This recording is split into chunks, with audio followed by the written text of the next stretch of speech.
Dr. Bernard Harris, welcome to Partnering Leadership. I am thrilled to have you in this conversation with me. I'm glad to be here. I am so excited about your experience, what you've shared first in your book, Dreamwalker, which we're going to touch on briefly, but most especially in your more recent book, Embracing Infinite Possibilities, Letting Go of Fear to Find Your Highest Potential. So before we get to that, back to Dreamwalker and your upbringing, Bernard. Would love to know whereabouts you grew up and how your upbringing helped contribute to who you've become. Thank you for that question. I like to start by saying that I'm a Texan. So I was born in Texas, started out the first 6 years of my life in Houston, Texas. And unfortunately, my parents divorced when I was around 6 years old. My father had recently left the service. My mother had finished her college education from Prairie View A&M University as a teacher, and things weren't just working out. And we left. And you could imagine that was a very difficult time for me. But we lived in inner city Houston, part of the area that is now called the Heights. But back in the olden days, as I like to say, it was a very modest area, quote unquote, poor area. And we struggled as a family. And I like to say that one of the first lessons that I learned as a kid was the value of education. My father had a 11th grade education, and my mother had a college degree. And so the college degree provided her options and options in which she used to get us out of that environment. So she executed those options. And that was a godsend because over the next year or so, as she got herself together and family together, she moved all three of her children out to the Navajo Nation. And why the Navajo Nation? Because she found a job working for the Bureau of Indian Affairs as a teacher. And so we originally went out to Greasewood, Arizona, and then later on to Tohatchee, New Mexico. And for your listeners, may not know that the Navajo Nation is one of the largest Native American reservations or nations in the country. And so it expands Arizona, New Mexico, Colorado, and Utah. Wow. People have heard of Four Corners, and Yes. that Four Corners is actually part of the Navajo Nation. So imagine as a young child being lifted out of that restrictive environment that I always talk about to now an environment of Grand Canyons, painted deserts, petrified forests, meteor craters. These are some of the things that as kids, we got to experience. And it was an enriching experience. And to your question, it was probably the foundation for me becoming the explorer that I eventually became. I wonder, was there a moment that you thought to yourself, you know what? I want to go into space. Now, as an aside, I had a wonderful conversation with Dr. Hakeem Olushey, and he talks about some of his fascination with stars and staring at the stars and wanting to study that and that experience. Was there a moment like that for you? Oh, without a doubt. One of the nice things about being out there is that there's no light pollution. And when the sun would go down at night, the lights would pop up in the heavens. And I would wonder, what were those lights? Were those other suns? Were those planets? If there were planets, what would it be like to explore? You didn't need a telescope because you could see the Milky Way in its full splendor. And so that was my inspiration from just an emotional standpoint. But this laid on top of the times. So this is in the 60s when we're just getting started with the space program. So I could go outside and imagine what it would be like, but then I could come inside and look on my little black and white television and experience those first steps that humans were taking, initially into low Earth orbit and then later on to the moon. And in 1969, when I was 13 years old, when Neil Armstrong and Buzz Aldrin landed on the moon, I was hooked. I figured out this is what I wanted to do. Now, one of the interesting things, Bernard, is for anyone as they dream, as they also grow up, people around them and the world tells them that dreams are good, but you know what? They need to keep it real. And reality strikes and pulls them back down to earth, pardon the Yeah. pun. But you were able to, and you stuck to it, and you did eventually become the first African American to walk in space. What made it different for you? So let me back up and give you the environment that I grew up in. Talked about being on the Navajo Nation. I talked about that black and white television where I saw some of the first human feats into space. But I also saw the struggles that Black people had at the time, right? Because we had the Civil Rights Act that occurred a few years earlier, and there were struggles for my people during that period of time.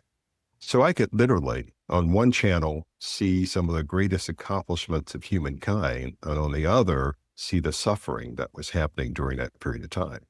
And I sometimes think to myself, what was this 10-year-old, eventually 13-year-old decided, come to this conclusion, seeing that dichotomy of who at that time they believed that we were and what our capabilities were, would decide to be an astronaut. So one of the things that I had to figure out is who I was, what my capabilities were, and to decide that I would do a thing despite what others might think. So sometimes those external factors can keep us from accomplishing. And I would say, you might say that, oh, you were a genius as a kid. No, I had a supported family. I had a mother that told me that I could be and do anything that I wanted to be and do in life. And that was, she gave me the license to believe that I could accomplish those things. And that was the beginning of my journey toward medical school, astronaut school, and then eventually into space. Now, in your newest book, Embracing Infinite Possibilities, what are infinite possibilities, not just as an astronaut, but as a leader? Yeah.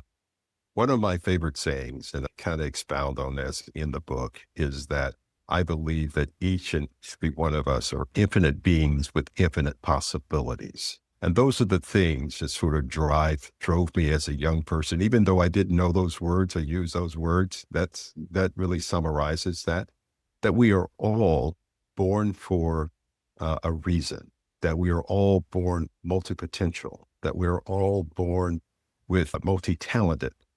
And those of us who have kids know that to be true. You can have kids come out of the same litter and they're so different, right? They come in, some like music, some like sports, some are natural in this and that. And then when I'm talking to school kids, school age kids, I always remind them that they have something called a brain that they can use to acquire other talents and skills. And that's that multi potential and capability that's so important for them to realize. And so I realized that as a kid. And taking all of that to effect, that's essentially what infinite beings with infinite possibilities mean. So we all have those infinite possibilities, and that's a wonderful way of framing it, Bernard.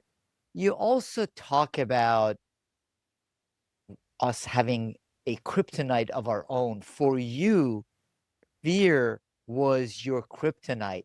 It takes a lot of self-awareness. One of the challenges I find is that many of the leaders I interact with, they seek feedback. However, what ends up happening is, if anything, as they move up into organization, they end up getting less feedback, and the mirror reflection is very different than the reality that they're presenting. So it's tough to know what exactly are your strengths, your weaknesses, what's holding you back. You say fear was your kryptonite. How did you understand that fear was your kryptonite, and how were you able to overcome it? So let me start with just a little bit of background around that. One of the things I think is very important for an individual is to figure out who they are. right? So it goes back to that infinite being and infinite possibilities. I spent a lot of time as a child, which I describe in the book, just contemplating about who am I? What am I all asking those life questions? And that's the foundation, I think, for any individual. And then as you move forward in life, you start testing out those skills and those abilities. And sometimes in testing out those skills and the abilities, you'll run up against obstacles and challenges. And that's where fear starts to coming in. You say, I wanted to do this, but I got met with this resistance. As a young kid, I want to be an astronaut. And the resistance was when I looked at NASA, I didn't see anybody who looked like me or anybody of any color, any people of color, or any women in the program. So I could have done one of two things. I could have said, oh, I don't see anybody who looks like me. So obviously I can't be that or this. So I had to overcome that. But initially it was like, can I really do this? And given the stereotypes that I see, can I really do this? So that was the first thing, realizing that I am capable. And that's an internal thing, right? That we all have to master. But we always are going to be faced with external resistance, right? And we're going to step out and do something, and we will ultimately fail. We're human beings, right?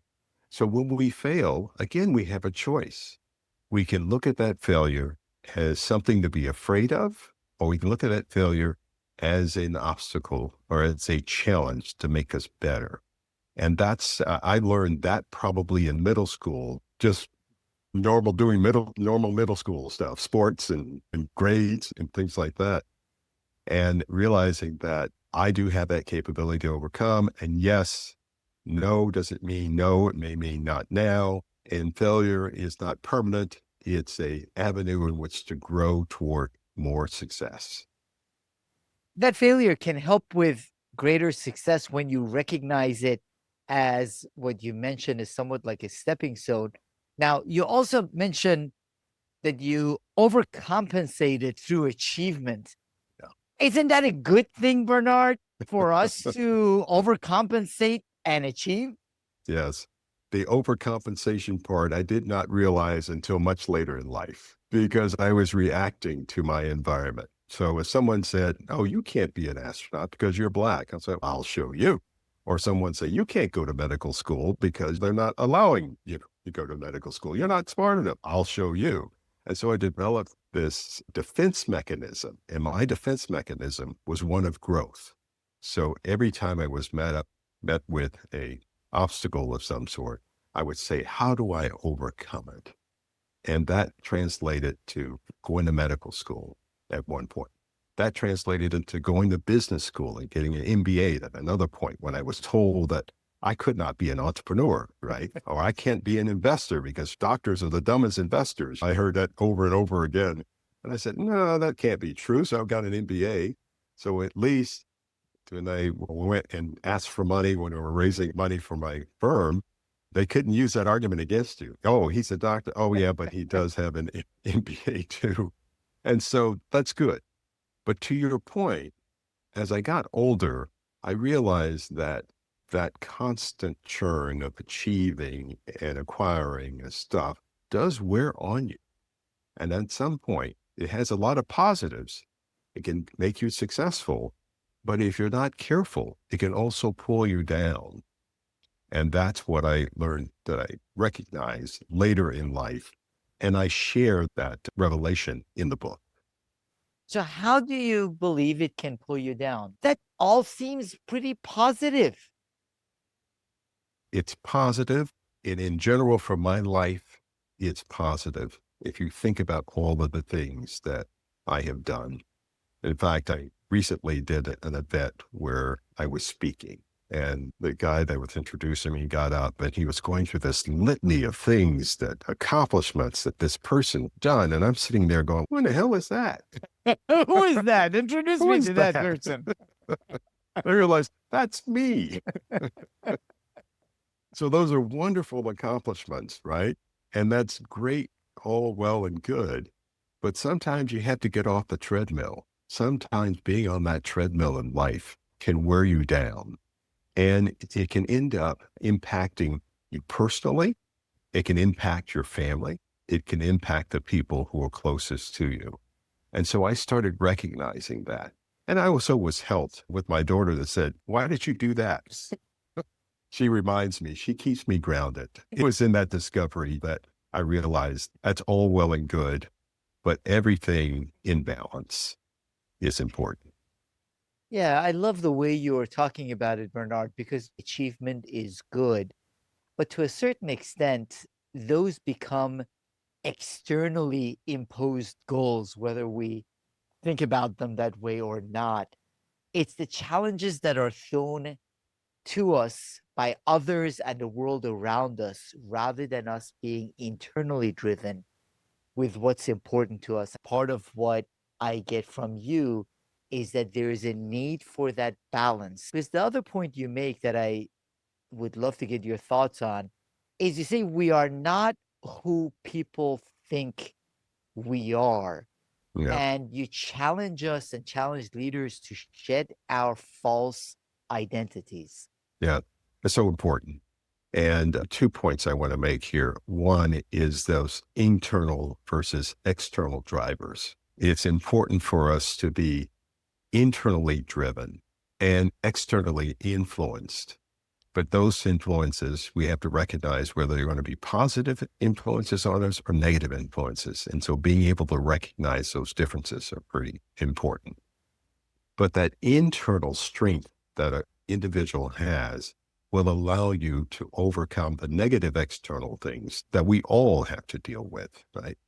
And sometimes those internal forces, when we might tell ourselves that we are not good enough, that we're, and again, if you know who you are and what you're all about and what's driven, what's your motivation, that helps to keep you grounded going forward. So that's, to me, that's one of the important things and lessons that I learned along the way. As I began to have roles as senior manager, as CEO, as managing partner, as I moved up in the ranks, and we alluded to this a little bit earlier, that circle gets smaller and smaller. And so that feedback that normally would keep you in check may not be there because you have to have that external gravitas as CEO, right? Because everybody's looking up to you. And you start to feel like, I can't make a mistake because people are looking at me. And if you get into that, you can get into your head. And what happens is that you become less effective as a leader because you're in your head. And this is where fears can creep in. And so that's the nuance that I think is very important. And then the last thing I'll say, since we're talking about leadership here, it's also important for leaders, especially senior leaders, to have a group of mentors themselves, colleagues that they can bounce things off of, that they can share those stories that we all have as CEOs. And I know that you have had this experience yourself. And that helps because bouncing things off of each other allows us to bring, again, that word that I always use, that balance to who we are as leaders. Those are great perspectives for us to keep in mind because the journey of understanding ourselves and staying in balance is an ongoing one. It's not one day we achieve it and Right. then put a check mark in the box and Exactly. move on from there. You talk also about imposter syndrome. And that's one of the challenges that I see a lot of very successful leaders and CEOs have. How were you able to tackle it for yourself? Yeah. Yeah. I raise my hand. I resemble that remark because I've had that experience. And it's one of those things that you don't recognize it until it happens. And you realize, oh my God, I'm feeling that way. And for me, this realization sort of began in medical school. Let me give you the background on that. So when you apply to medical school, whatever university you come from, you're at the top of the class. You expect to be at the top of the class. You get to medical school, everybody's at the top of their class. And so there's a resetting that happens to occur. So that happened in medical school. Then I went to residency. That happened again. Then I went to astronaut school. That happened again. Right. And so I began to think, I can't continue to be competitive with people outside like myself because that's a no-win situation, right? There's always going to be someone that can do a thing better than you can, a better leader, a more effective CFO or accountant, whatever the talents are. So I realized that my yardstick had to be me. And so in medical school, I adopted this that I want to be better tomorrow than I am today. Not anybody else, better than I am today. Now, what does that do for us? It allows us to continue to grow along our path, not someone else's path. Now, when I'm human, and when someone comes and ones up me on, they may have invested in a company that I didn't invest in, I go, oh my God, why did I do that? Those happens. And you begin to have that doubt. You start veering to the left or to the right. But then you have to remind yourself to come back to center and say that if I choose and if I am better than I am, you know, tomorrow I'm better than I am today, I'm going to continue to grow. And one day, those outside forces, they'll be comparing themselves to me. And it's a back and forth, right? It's not a, once you achieve it, it's going to be constant and you're going to be this wonderful super being that will never happen. So having that realization to realize that we are all imperfect. We're all, as I say in the book, perfectly imperfect. It's beautifully stated. Now, I see a couple of challenges with that, Bernard. One is I jokingly say there is a leadership award industrial complex. So leaders are getting recognized, awarded for different things. And therefore, that contributes to the imposter syndrome because the outside presence and the way they are presented to the world is different or a positive spin Mhm. versus how they view themselves or the reality of life. The other thing that I think contributes to this in the age of social media, the comparison to the best of the best at every moment in time is constantly in front of our faces. So we have all those noises around us nonstop. Nonstop. And it is nonstop. And that's why we have to remain centered in realizing that those things shouldn't dictate how I should be or how I am. And in doing so, it's you develop that resistance or that armor or that shield against those things that constantly bombard us. One of the things, as you were talking, that I was thinking about social media.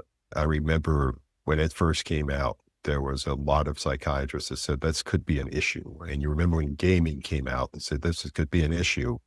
And it was largely ignored until now we see the impact on our children, the rise in behavioral health issues in our children. And so as I reflect back on in the past, I think about AI, artificial intelligence, and the impact that it's going to have on us. And one of the things that we have to be cognizant of is that we need to be, the question is, are we socially prepared? Are we social psychologically prepared for this new era that is happening before our eyes? And at this point, I have to say no. And so I think it's important for us, those of us that are in leadership positions where we can implement policies to help guide this. It's not going to go away. It's going to happen, but how it happens is going to be critically important. Couldn't agree with you more, Bernard. I've been following AI developments for half a dozen plus years, and I've had conversations with some of the leading thinkers from AJ Agrawal to Paul Daugherty on its potential implications, both positive Good. and negative societal implications. Now, one of the elements that goes right to the points that you're making is it requires us as individuals and humans to get to know ourselves better. So Yuval Noah Harari, famous for having written *Sapiens* and a lot of other great books, Israeli historian, talks about the fact that pretty soon AI is going to get to know us really well and therefore be able to manipulate our emotions. The only way to combat that is for us as humans to get to know ourselves better. To your point, Bernard, understanding ourselves and our internal drivers rather than being driven by those external forces. Exactly. And I would add knowing ourselves individually and also knowing our organizations as leaders, because every organization has a culture. And so in what makes up that culture, of course, are the individuals that make up that organization. And so being intentional about what you're doing, about the vision of the company and the mission of the company and the objectives of the company, and having that alignment with particularly with your senior staff, and how that permeates down to the rest of the staff is important. Now, you also use a great analogy as you're describing yourself, but I think it holds true both for leaders and organizational cultures. You describe locking the door repeatedly. And I wonder what habits you believe leaders unconsciously pass on to their teams and organizations, similar to locking that door. Without a doubt, we pass on our positive and our negative behaviors. And again, if we are mindful leaders, we are mindful of what's positive and what's negative, and emphasize the positive aspect of those, and acknowledge, as I remember having to do in the several organizations that I've worked with, when I had one of my senior managers came to me and they said, "You are a micromanager." I went, "What?" I'm a Not me, micromanager? What do that's you mean? someone Not else. me. Are you kidding me? Not me. And so I've seen leaders, when they're told and the mirror is held up in front of them, that say, "That's not me," and have a knee-jerk reaction and that of self-defense. And what I elected to do, I had to laugh and I said, "You know what? You're right. And can you share with me, how do I do that? And when do I do that?" And I know that one of the biggest drivers for me, I'll just speak for me, is that I never like surprises. As a leader, I never like surprises. I want to know everything, right? So that gets interpreted as micromanager, because when things go wrong, I want to hear it. I don't want to hear it from somebody else. I want to hear it from you. So recognizing that and being able to have those conversations with your senior managers, so that when they see that, and when I see that in them, when they see that in me and I see that in them, that we've developed a culture where we can effectively lead together. That openness, Bernard, to that kind of feedback and soliciting it is important. Challenge, as you're saying, is for us to open up those opportunities for that dialogue. And rather than the initial tendency we have to become defensive or to come up with rationalization, to view other people's perceptions of us as their reality of us Yeah, and try to act on it. exactly. Now, there is an opposite effect too that I've seen in leaders, and that is that rely too much on that external feedback, that they lose the compass of the organization. So again, we go back to that magic word of balance there, which is so important. And as a CEO or as a senior manager, your staff are looking for you to lead, and to lead effectively, and not question everything, because then that brings uncertainty into the organization. An effective leader has a way in which to deal with that and deal with both of those. Which is why, Bernard, one of the reasons I enjoy these conversations and learning from great thinkers, authors, astronauts like you, in that there's a lot of nuance when it comes to leadership. It is not all memes. It can't always be captured in a phrase of do this and therefore that will happen.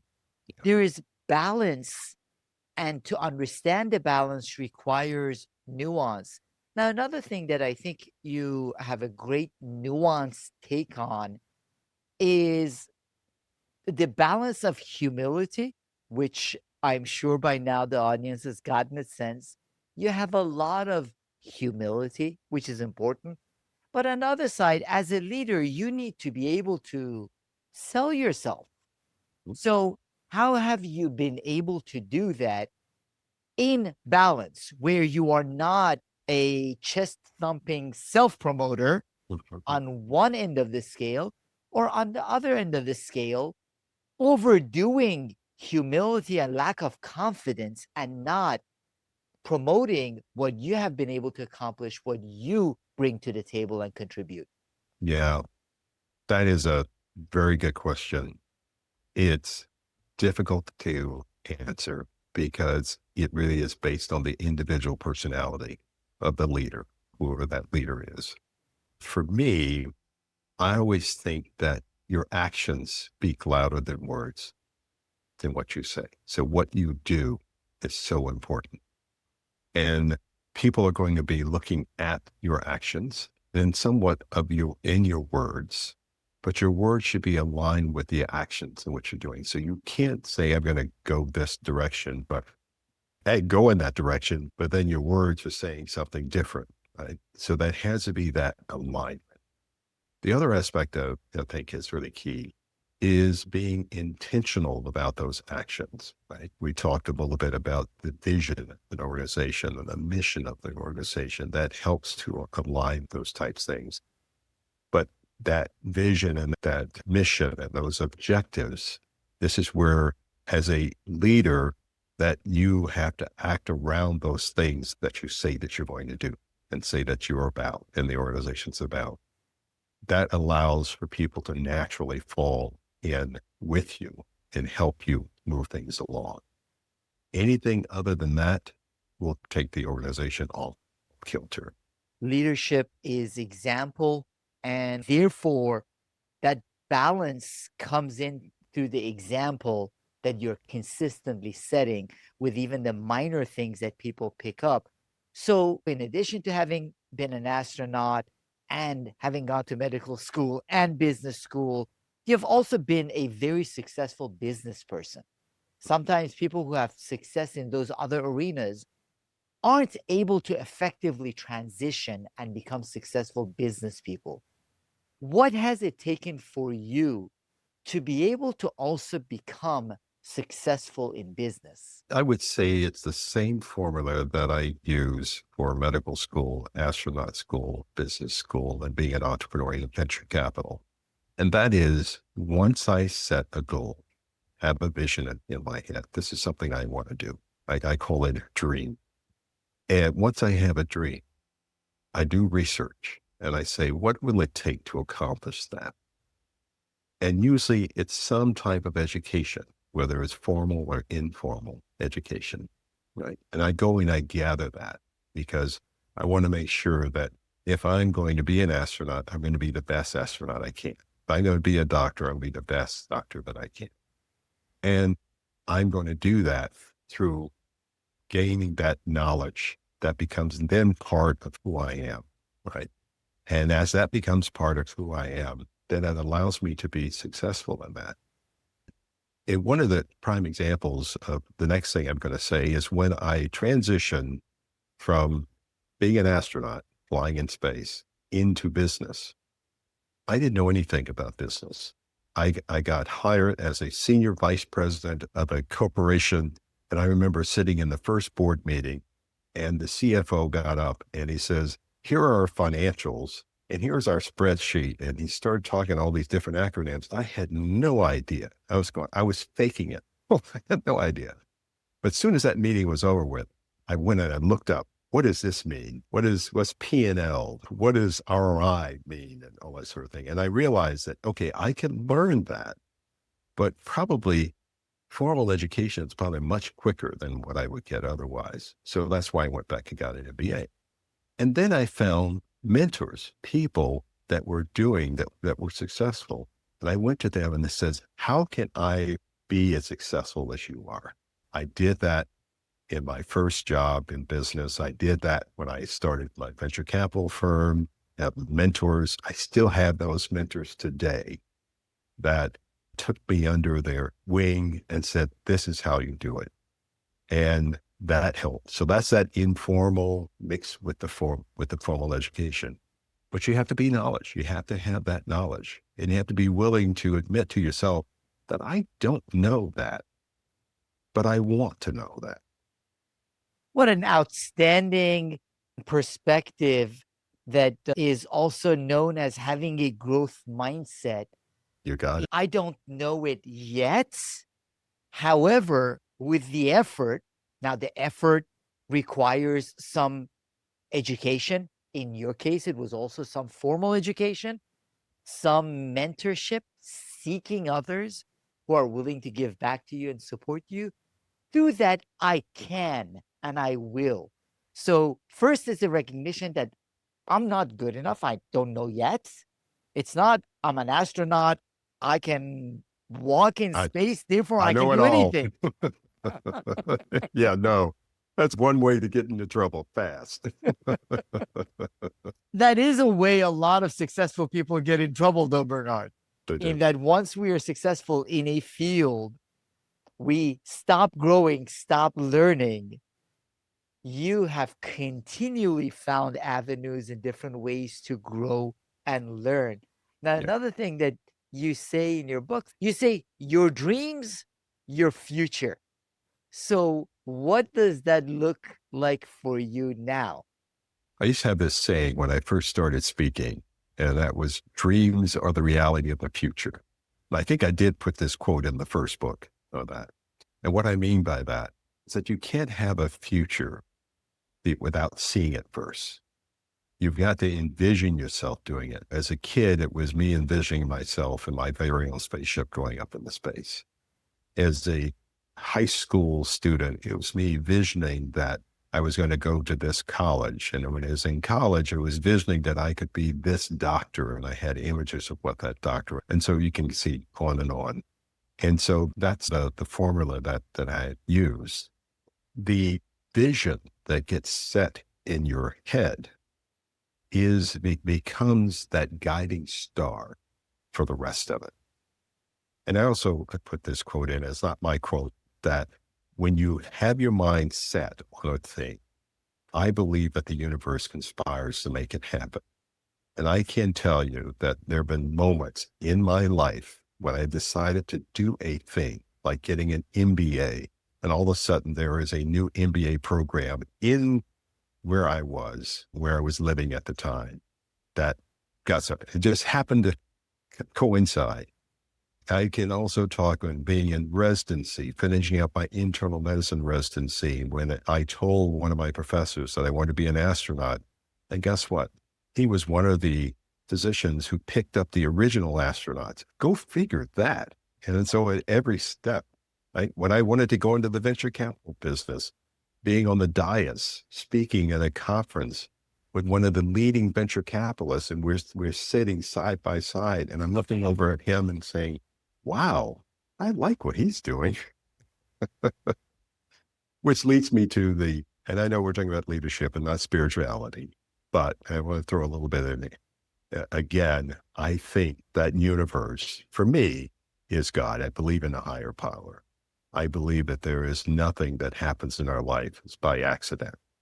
And I think we bring both negative and positive things into our lives based on our mindset. So you mentioned growth mindset. So having that growth mindset is so important. And once you have that growth mindset, being able to set expectations that are not just regular expectations, but high expectations of yourself, because we are more than what we think we are most of the time.